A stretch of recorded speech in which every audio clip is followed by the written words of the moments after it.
which warns, when the gourd of ashes drops, you will know the end of the world is near. The Hopi elders believed the atom bomb to be that very gourd of ashes, for in 1948 they held a tribunal, appointing a guardian of their prophecies. Prophecies set in stone by distant ancestors and covered with the dust of time. The man chosen? Thomas Banyanka. It's been here for a long time. They knew about destroying, but no one knew it was here. Thomas Banyanka is the keeper of the carvings. It was he who uncovered the prophecies etched in stone after they lay hidden for many years. So I wrapped this. So I was the one that cleaned this mess up and saw the drawing, and I was so surprised. Thomas Banyanka is one of several Hopi elders who is entrusted with the pre-Columbian prophecy that has a series of final warnings to be told to the world before what is called the Great Purification by Fire. Either it can be a fire of nuclear war and greenhouse global warming, or it can be a fire of inner consciousness.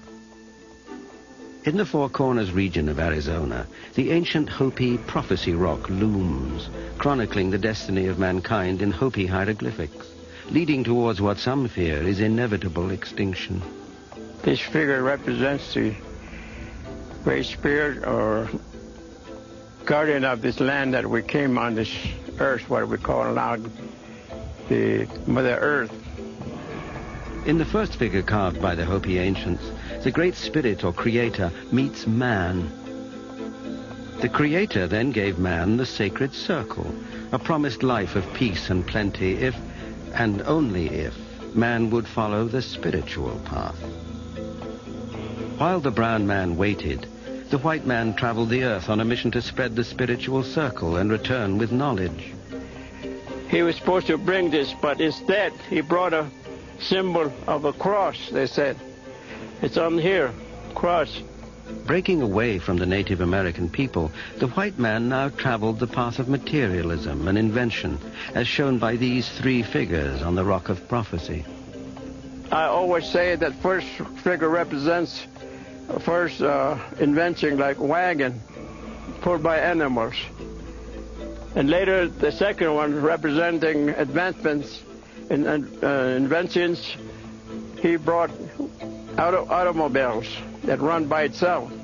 Then the third one represents also advancements in inventions, scientific things, and now they have rode up in the sky. With the invention of the aeroplane, the white man now commanded the land, sea, and sky. And just as the Hopi prophecy rock appears to predict, this thirst for power led to two devastating events, World War I and World War II. There's a line down over here, and that's where we are today. And the zigzag light represents up there big nations, powerful nations put their military might together and kill thousands of women, children, animals, birds. We have now come into last little circle above the line, which is, they said, maybe the beginning of Third World War.